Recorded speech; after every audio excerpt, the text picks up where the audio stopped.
사진 속의 이미지에서 나의 초상을 바라봤을 때 내가 죽음을 느끼는 건 그 이미지라는 게 고정되어 있고 살아있지 못하다는 느낌, 가짜라는 느낌. 거기에서 느끼는 어떤 죽음의 속성을 아마 이 사람이 느낀 것 같아요. 내가 아닌 것처럼 느껴지는 그런 사진들이 있잖아요.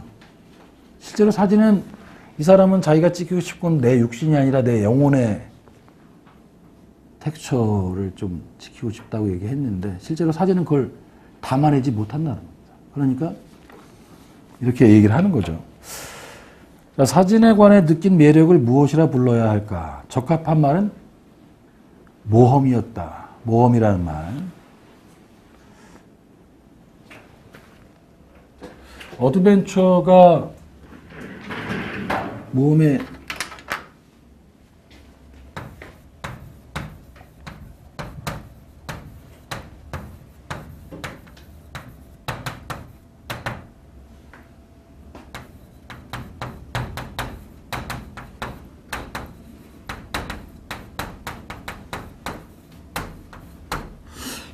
이런 뜻이 있어요. 그러니까 모험이라고 썼는데 실제로는 사진이 모험이라는 말은 결국 뜻하지 않게 예상하지 못한 상태에서 나한테 다가온다는 그런 뜻이 있습니다. 어드벤처 라는 동사의 뜻이요. 모험이라는 건 뜻하지 않게 온다. 즉 펑크틈하고 바로 연결되는 그런 개념이에요. 사진은 나를 흥분을 시킨다. 이게 바로 모든 모험의 행위다. 나를 흥분시키는 것. 나는 구경꾼으로서 감정에 의해서만 사진에 흥미를 느꼈다. 감정을 제시를 하죠. 정서, 감정, 나의 어떤 기분 이런 것들은 사실은 무언가의 본질을 연구한다든가 뭐 과학적인 것하고는 전혀 반대로 사실은 가고 있는 거예요. 사실은. 주관적인 감정에 따라서 사진을 해석하는 어떤 그걸 기준으로 삼는다는 얘기니까요. 그러면서 이제 니카라구아 폭동에 관한 사진 한 장을 예로 들고 있는데 우리가 아마 중간에 1시간 정도 하고서 잠깐 쉴 때 제가 이제 갖고 와서 보여드리겠지만 아마 책을 읽으신 분은 무슨 사진인 줄 알 수 있을 거예요. 그러니까 니카라구아 폭동에서 원래 사진에는 군인들이 지나가는데 저 뒤편에 수녀 두 사람이 이렇게 지나가는 그런 내용의 사진입니다. 군인들하고 그러니까 수녀가 섞여 있는 그런 사진을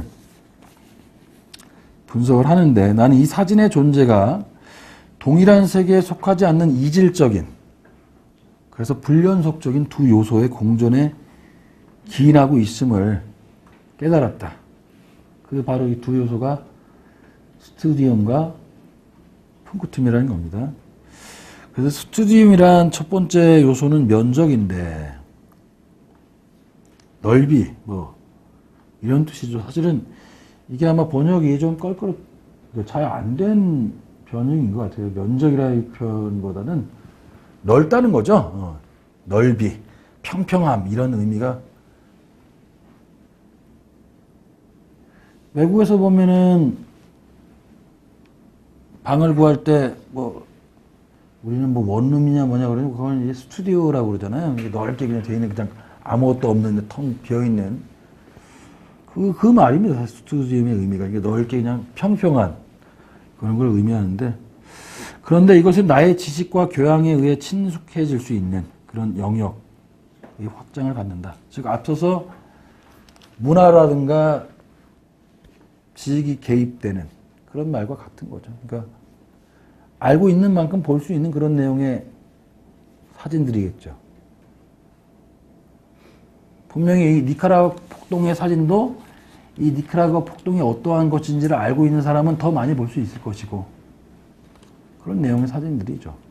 그래서 스튜디움이라고.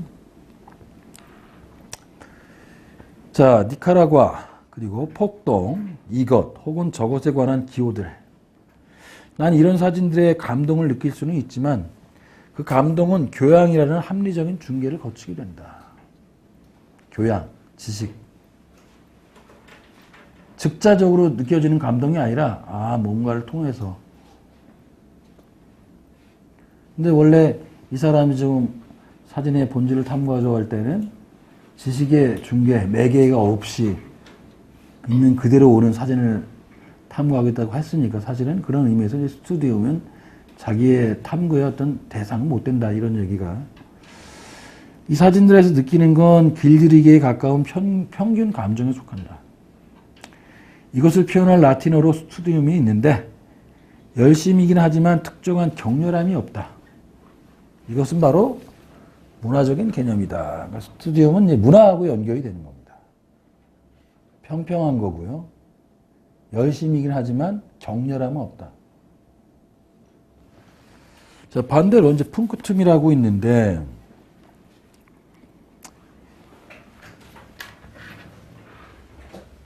우리가 그 펑초라는 단어가 있죠. 펑초. 구두점 찍기 뭐 뚫기. 예전에 보면은 서류철을 갖다 뚫을 때 엮기 위해서 이렇게 구멍을 냈었는데 이게 펑초인데 이걸 가지고서 자동차 타이어 터지면은 소위 말해서 펑크 났다. 그렇게 얘기하잖아요. 구멍이 뚫렸다. 근데 그거 가지고 예전에 저희 중고등학교 때는 문제도 많이 냈던 것 같아요. 그죠? 타이어가 터졌다 그러면 플랫을 써야 되는데 이걸 어찌됐건 이제 펑크툼은 여기서 온 단어죠. 그래서 여기서 온 게 아니라 이 펑크툼에서 펑크가 온 건데 구멍이고요. 기본적인 이런 뜻입니다. 구멍, 찌름. 날카로운 것에 의해서 구멍이 뚫린 그런 상태. 이제 두 번째 요소는 이제 스튜디움을 깨기 위해서 온다. 근데 중요한 건 스튜디움은 내가 다가가서 나의 교養과 지식에 의해서 거기다 의미를 만들어내죠. 앞서서 내 교양의 중개를 통해서 그 의미를 얻는다는 얘기는 결국 내가 소유한 지식과 교양이 매개로 해서 거기다 의미를 만들어내는 거잖아요. 쉽게 말하면 의미를 생성하는 주체는 난데 이건 반대의 방향인 거죠. 풍크툼은 나에게 오는 거예요. 내가 의미를 만들어내는 게 아니라 사실은 의미로서 전혀 예상치 못하게 나한테 다가오는 방향이에요. 방향의 역전이 있는 거죠. 내가 보는 주체가 아니라 왜 보이는 대상이라고 이미 1강, 2강 시간에 여러 번 얘기했었는데 여기서도 마찬가지의 그런 현상이 일어난다고 할까요? 어떻게 보면 주체라기보다는 나는 여기서 대상이 되는 그런. 그것은 마치 화살처럼 나를 꿰뚫기 위해서 온다는 겁니다. 내가 다 하는 게 아니고. 그래서 주체가 의미를 만드는 게 아니며 대상으로부터 의미가 나에게 상처로 주어지는 것이다. 이 상처 그리고 뾰족한 도구에 의한 낙인을 지칭하는 단어가 바로 풍크툼이다. 그것은 찌름, 작은 구멍, 작은 반점, 작은 흠이며 주사위 던지기다. 그래서 풍크툼이란 우연이다. 아까 제가 뜻하지 않게 온다라는 말에서 이제 모험이라는 말씀드렸는데 바로 이게 사진은 퍼티큘러한 것, 즉 특별한 것, 특수한 것, 또 우연한 것. 다 이미 말씀드렸죠. 그러니까 이 펑크툼 이걸 설명하기 위해서 처음부터 이제 작가가 밑밥을 깔아놓은 거죠. 그리고 이제 우연하다. 그 다음에 우연하다는 것은 쉽게 말하면 과학 법칙, 필연적인 과학 법칙에 흡수되지 않는다는 거예요. 흡수되지 않는다. 우연성이라는 거, 컨틴전시는 소위 과학이라든가 이런 보편성 이런 것들이 다 법칙이잖아요. 근데 거기에 예외 사항들이 벗어나는 것. 그걸 설명 안 되는 걸 이제 우연이라 하는 건데 사진이 바로 그런 것이다. 사진의 본질은 바로 그런 것이다. 자, 스튜디움은 달리 말하면 또 나른한 욕망, 잡다한 흥미, 분별 없는 취향 따위 넓은 영역이다. 좋아한다거나 혹은 좋아하지 않는다와 같은 그런 대립의 영역이다. 이것은 사랑이라기보다는 오히려 호감에 속한다. 좋은 사람들처럼 막연한 흥미와 같은 것이다. 사랑하는 사람이 아니라 사람은 되게 좋아, 그 사람. 좋은 사람이야. 이런 정도. 호감이라는 것이지. 뭔가 이 사람이 말하는 사랑은 좀 더 감정의 기복이 심한 경우를 본다면 굉장히 평평한 거죠, 그냥. 나쁘지 않건 또 나쁘건 간에 하여튼 이렇게 가는 방식. 산문처럼 좀 지루한 것. 그래서 우리가 보면은 영어 단어 중에 이런 단어 있잖아요. 지루하다. 프로즈, 그러니까 산문과 같은 글을 이제 지루하다고 표현하고, 운문, 이제 시 같은 것들은 여기에 비해서 굉장히 압축적인 대신에 막 성광처럼 팍팍 터진다고 그러는데, 바로 스튜디움이 그렇다라는 얘기. 자, 그것은 곧 작가의 의도하고 마주침이고, 의도를 읽는 거니까는요, 교양을 가지고, 그 안에서 이해하고 또 따져보는 그런 일이다. 문화라는 것은 결국 만드는 사람들과 소비하는 사람들 사이에 맺어진 계약이라는 거죠, 계약. 그게 바로 코드의 의미죠, 코드. 코드라는 게 다른 게 아니라, 뭐 법전이라는 뜻도 있고, 규약이라는 뜻도 있어요, 규약. 서로 간에 지키자고 만들어놓은 일종의 약속, 계약 같은 건. 그러니까 스튜디움은 문화적인 개념이고 코드에 따르는 것이고, 그래서 작가의 의도를 우리가 갖고 있는 지식을 가지고 분별해내는 뭐 이런 것들이 스튜디움입니다. 사진은 오직 우연일 뿐이므로 민속학적 지식의 재료가 되는 세부들을 단번에 보여준다. 이게 아마 무슨 이 책에 나와 있는 사진 중에는 러시아의 어떤 역에서 찍힌 사진이 있었는데, 그 사진을 보니까 그 당시 러시아 사람들이 어떤 모자를 쓰고 있었고 뭐 이런 내용들을 지금 얘기하는 겁니다. 여기서 주목할 것도 이제 세부인데요, 세부. 내 속에 잠재하고 있는 페티시즘. 즉 나에게는 지식을 사랑하고 지식에 대해 연애 감정을 느끼는 자아가 있다는 것. 지식에 대한 욕구, 지식에 대한 사랑. 이 사람은 이걸 갖다 이제 물신주의라고 표현을 했어요. 이 세부가 제가 중요하다는 것은 아마 일상적으로도 아마 여러분들이 느낄 수 있습니다. 저 같은 경우는 그걸 아주 자주 느끼는 편인데, 예민하게. 예전에 로자라는 사람이 그런 글을 썼던 것 같은데, 자기는 책을 읽어봐서, 특히 번역서를 읽어봤을 때 굉장히 사소한 거지만 그거 하나 틀린 사람 책은 더 이상 뭐 읽지 않는다. 그러니까 쓰여진 사람 인명입니다, 인명. 사람 이름인데 뭐 중요하지 않잖아요. 어떻게 읽는지는. 요즘에는 그 나라의 언어에 맞게끔 번역을 그렇게 쓰더라고요, 보니까. 이런 거죠. 예전에 프레드릭 제임슨이라고 있었는데 그냥 흔히 이렇게 번역을 했어요. 표기를. 요즘에는 또 이렇게도 표기를 합니다. 근데 이거는 크게 문제가 안 되는데, 제가 본 거는 제일 황당했던 게 이거였어요.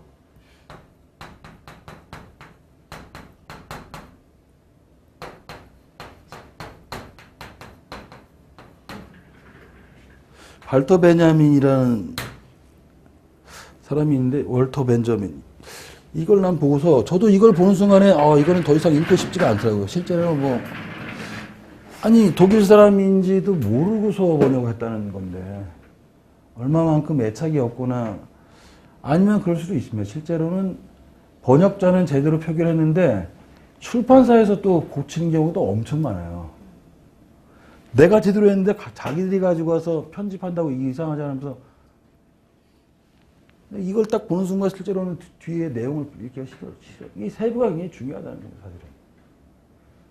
이런 어떤 디테일한 것들이 사실은 되게 아프게 다가올 수 있죠.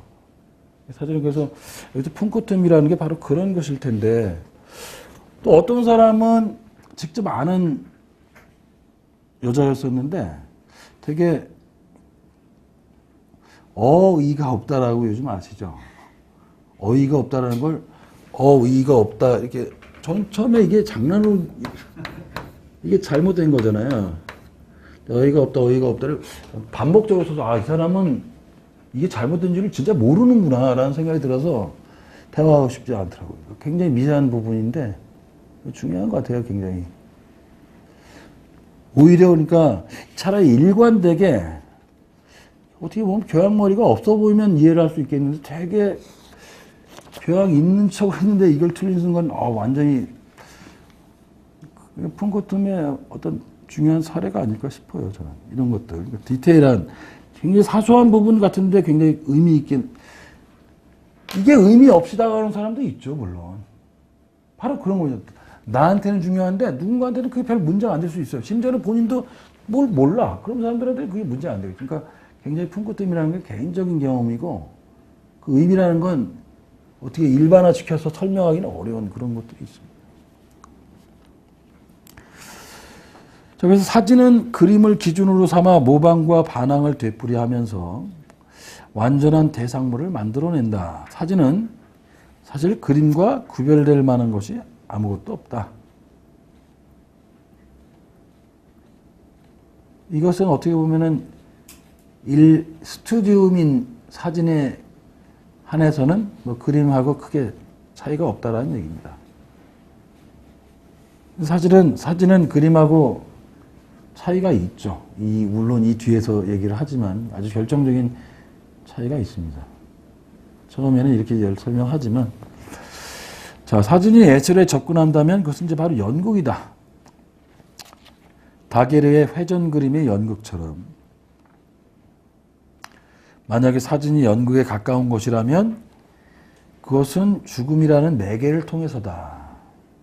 연극과 사자 숭배 간의 원초적인 관계, 토템 연극에서 흰색으로 칠한 상반신, 중국의 경극에서 채색한 얼굴, 또 일본에서 노의 가면 등등 이것이 이제 죽음과 맺고 있다라는 게 바닥 시체를 연상하게끔 이렇게 하얗게 얼굴을 칠해놓죠. 연구에서 죽은 자.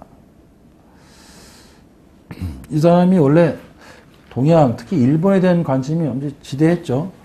바르트가 굉장히 높은 그래서 기호의 제국 같은데 보면은 일본 하이쿠 같은 거 분석하는 거라든가 일본 문화에 대해서 굉장히 많은 관심을 갖고 있던 그런 학자였어요. 동양 철학, 불교라든가 이런 데에 굉장히 많은 관심을 갖고 있었는데 나는 촬영자의 본질은 바로 충격, 즉 놀라움이라고 생각을 한다. 촬영자라는 건 이제 사진 찍는 사람을 말합니다. 사진의 충격은 푼코툼과는 다르게 정신적인 외상을 드러내는 데 있다. 뭔가 진귀한 것, 어떤 동작하는 순간을 재현시키는 것, 수운적인 일 또는 기술적인 교란, 다시 말하면 이중 인화 기술, 기형적인 이미지, 이중 노출 또는 초점을 아예 일부러 맞추지 않은 사진 등등 의외의 것을 발견했을 때 이런 것들을 이제 충격, 놀라움이라 할 수 있다는 거죠. 그러니까 나한테 충격을 주고 놀라움을 줄 수 있지만 이것이 반드시 푼코툼이라는 건 아니라. 가끔 보면 다 경악을 금치 못하는 그런 사진들이 있잖아요. 보도사진에 선정성 있는 보도사진들 그렇죠. 끔찍한 사진들. 열차 사고로 사람이 숨졌는데 오히려 모자이크 처리를 해놔서 더 사람을 갖다가 얼마나 끔찍하길래. 그런 식의 사진들은 충격은 줄 수 있지만 이것 자체가 자기한테 그러니까 푼코툼은 단순한 충격이나 놀라움이 아니라는 그런 얘기를 하는 건데요.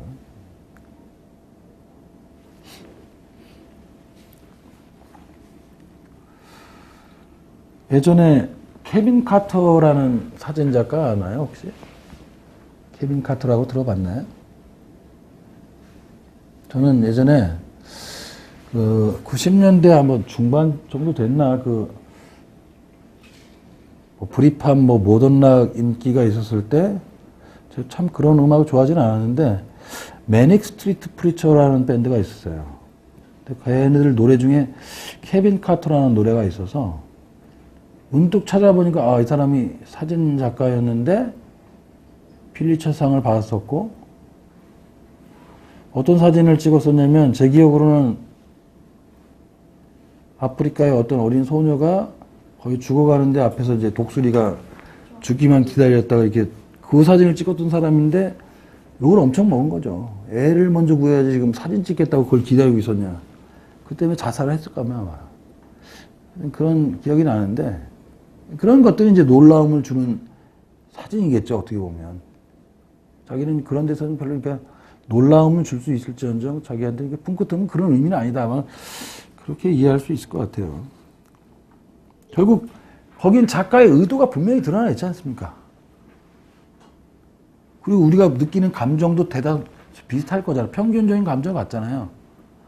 아파트 그 아프리카의 현실이 이렇게 열악하고 처참하구나 라는 걸 아주 강렬하게 담기 위해서 찍었을 텐데 자기는 그런 건 놀랍고 진귀하고 충격이 있지만 또 작가가 열심히 찍은 것까지는 알겠지만 그건 풍구뜸이 아니라는 그런 얘기입니다. 모든 사진은 가면을 씀으로써만 의미가 된다. 그렇지만 가면은 사진의 곤란한 영역에 속한다.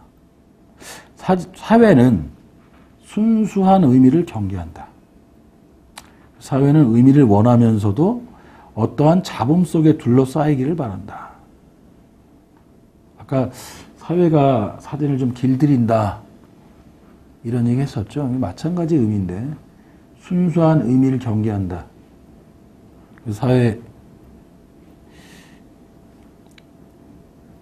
브레이트는 비판적인 힘이 약하다는 이유로 사진을 아주 싫어했다.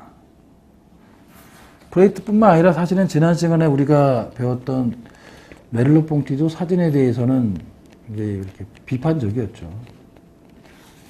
사진에 대해서 사실은 이 바르트도 어떻게 보면 뭐 사진의 자체에 대해서 비판적인 입장을 취했었던 게 그 이전 초기에 어떤 견해였다고 하면 그러니까 사진이라는 게 그 예술적인 어떤 가치 같은 거를 사실 많이 인정을 못 받았죠. 일단은 어떤 의미는 저도 좀 약간 그런 생각이 좀 살짝 드는데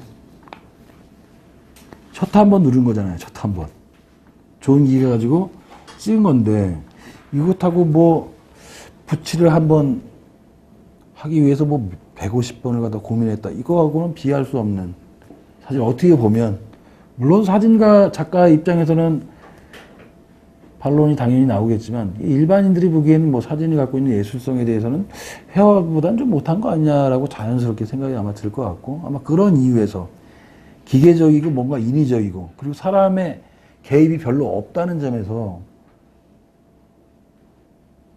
그런 좀 가치를 좀 높게 보지 않은 그런 거 있는 것 같아요. 제가 오디오를 되게 좋아하는데 오디오를 하다 보면 다 아날로그를 하거든요. LP판을 듣고 그 이유는 단 한 가지입니다. 손맛이라고 그러는 거예요. 자기가 음을 만들어낼 수가 있거든요. 침압을 어떻게 조정하느냐 또는 어떤 MM형이나 MC형의 카트리지를 쓰냐 뭐 스타일러스 같은 거 어떻게 침 발라주나 심지어는 판 휜 거 어떻게 자기가 닦아가지고 펴느냐에 따라서 음질이 달라지거든요. 암대가 일자형이나 S자형이 엄청나게 다양한 방법에 의해서 자기 노력만큼 소리가 나와요. 근데 지금 디지털은 답이 뭐냐면 자기가 개입할 게 없습니다. CD 넣고 CD 플레이에서 돌아오면 자기가 음질을 바꾼다는 건 힘들죠. 표준화되어 있고 깔끔하고 튀지 않지만 누구나 똑같은 소리 들으니까 그 재미있고 인간이라는 건 그런 겁니다. 어쨌든 남들하고는 좀 다른 소리를 듣고 싶은 거예요. 심지어는 그 소리 자체가 뭐 음질이 야 CD보다도 못한데라는 얘기를 듣더라도 자기가 만들어낸 소리 또 자기가 기억하는 소리 그래서 결국에 오디오즈를 갖다 엄청 오래 하다가 마지막에 귀결점이 뭐냐면 뭐 엄청나게 고가의 기기를 쓰다가도 어떤 분이 그런 얘기를 하는 거 들었어요. 그냥 결국 플레인지 스피커로 간다. 플레인지라는 게 뭐냐면 그냥 하나의 유닛에 다 들어가 있는 걸 말합니다. 지금 보면 뭐 고음, 트위터, 미드레인지, 우퍼가 저음 담당. 이게 3A니 뭐 이렇게 나온 건데 그냥 하나에 다 들어간 게 있어요. 쉽게 생각하면 그 지방에 지금도 있는지 모르겠지만 시골에 이장님 뭐 방송하는 그 스피커 같은 거 있죠. 그런 걸로 듣는 사람도 있어요. 결국 내가 찾던 소리는 이거였다. 그게 자기가 기억하던 소리거든요. 예전에 그 트랜지스터 라디오에서 들었던 베토벤의 교향곡 그걸 갖다가 몇 억짜리에서 못 듣거든요, 오히려. 그런 겁니다. 그래서 인간의 개입이 얼마나 이 사람의 욕망을 추동하는지 돈을 엄청나게 많이 잡아먹는 거예요, 사실. 그래서 자꾸 뭐 튜닝하고 그런 이유들이 공장에서 찍어낸 거 그대로 타고 싶지 않다는 거예요, 자동차도 결국. 그죠? 얼만큼 내가 개입을 해서 그걸 바꿔놓을 수 있느냐가 굉장히 사람들한테는 유명하게 어떤 즐거움을 주는 것 같아요. 그런데 회화에 비해서 사진은 어쨌건 그게 현저하게 회화에 비해서는 떨어지기 때문에 그래서 가치를 자 그래서 사진은 생각에 잠길 때 파괴적이란 특성을 갖는다. 풍경사진은 가보고 싶은 게 아니라 살고 싶은 마음을 불러일으켜야 한다. 살고 싶은 마음. 프로이트는 어머니의 육체에 관해서 우리가 그곳에 있었음을 그토록 확실하게 말할 수 있는 그런 다른 장소는 없다고 말한다. 이게 바로 이제 정신분석적인 영향들이 명시적으로 드러나는 거죠. 어머니의 육체야말로 내가 돌아가야 할 장소, 가장 편안함을 느끼는 원초적인 장소. 그렇겠죠. 근데 사실 이게 가장 편안함을 느끼는 그 장소로 돌아간다는 게 죽는 거잖아요. 태아 상태는 살지 않은 상태니까, 사실은. 우리가 자꾸 이제 죽음 충돌이라는 걸 너무 이상하게 곡해를 하는 것 같은데, 죽음 충돌이라는 게 무슨 자해해서 뭐 자살하고 이런 의미가 아니고, 어떻게 보면은, 프로이트가 말하는 타나토스는 아무런 감정의 기복이 없는 상태로 가자는 거죠. 유기물에서 무기물로 돼버리면 우리는 고통 번뇌에서 벗어날 수 있다. 그래서 이걸 뭐 바바라 준스인 여자가 열반 원칙이라고 부르는 거죠. 죽음 충동은 다른 게 아니라 열반 원칙이다. 바로 그런 내용입니다. 이 죽음 충동이. 내 마음속에 다시 어머니를 되살아나게 하는 것. 바로 그것이 풍경의 본질이다. 풍경 사진을 봤을 때 뭔가 그 안에서 들어가서 거주하고 싶은 마음이 들어야 하는데 그 원초적인 장소, 고향은 어딜까? 바로 엄마가 생각이 난다는 거죠. 엄마. 한편 스튜디움은 단일 사진이라 부를 수 있을 것이다. 단일 사진. 한 조언자는 아마추어 사진가들에게 사진은 통일성을 추구해야 한다고 말한다. 이를테면 보도사진 같은 것들. 거기엔 품끝틈이 없다. 충격은 있지만 혼란은 없다. 소리를 치지만 상처 주지 못한다. 나는 관심을 갖지만 사랑하지 않는다. 다른 형태의 단일 사진은 이제 포르노 사진이다. 포르노 사진과 이제 에로틱한 사진을 구분하는데요. 이것도 아마 첫 시간인가 제가 말씀을 드렸던 것 같은데, 그냥 적나라하게 다 드러내 보이는 것을 이제 포르노그래피라고 하는 거죠. 그 다음에 에로틱한 것은 보일랑말랑이죠. 한마디로. 보일랑말랑.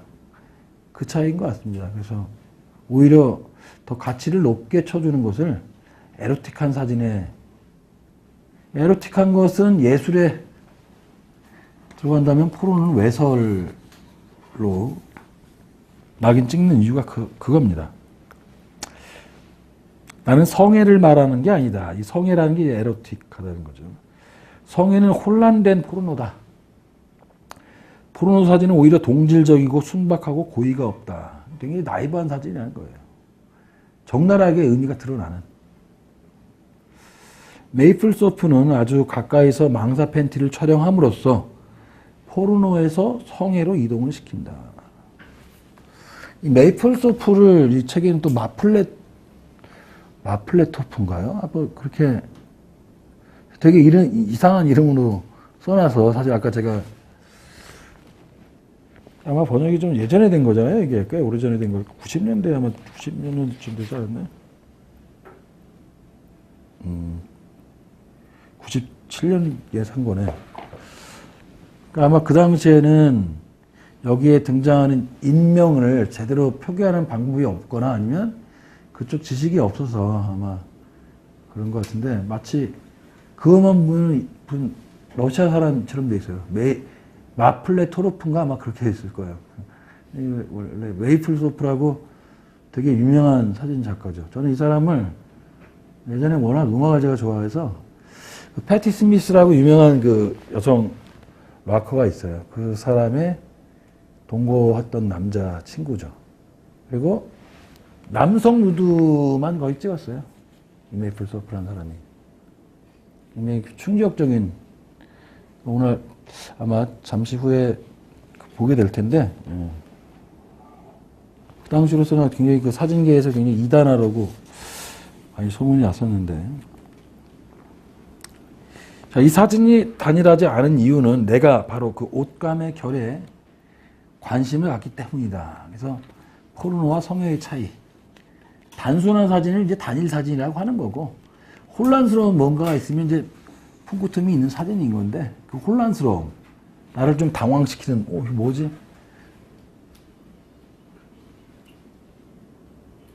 포르노 사진과 비슷한 게 슬래셔 무비라고 하나요? 무서운 영화라고 해서 갑자기 막 튀어나오고 사람 막 죽여서 피가 낭자하고 전혀 동공이 확대조차 안 되는, 심지어는 졸리기도 해요. 왜냐면 긴박감도 없는 것 같고 그냥 나올 때 안 나올 때 심지어는 구분도 없어요. 그죠? 도처에서 주고 나니까는 무뎌지는 거죠. 그러니까 어떻게 보면 그런 것들은 무덤 파는 것 같아요. 그러니까 무서운 영화인데 무섭지가 않아. 진짜 무서운 영화는 딱 한 번 무서운 장면 나왔던 영화가 정말로 무섭게 기억나죠. 제가 제일 무서웠던 영화는 그 영화였던 것 같아요. 그 사이코라는 영화. 히치콕 사이코를 봤을 때 정말로 무서웠고, 그 외에 무슨 13일의 금요일이라든가 이런 류의 영화들에 대해서는 정말 별로 무서움을 많이 못 느꼈던 게, 이게 포르노와 성애처럼 공포 영화에도 여러 가지가 있는데, 진짜 공포감을 주는 영화는 막 단순히 사람을 많이 죽이고 뭐 피가 나온다고 해서 무서운 영화는 아니라는 것, 그런 것 볼 수 있겠죠.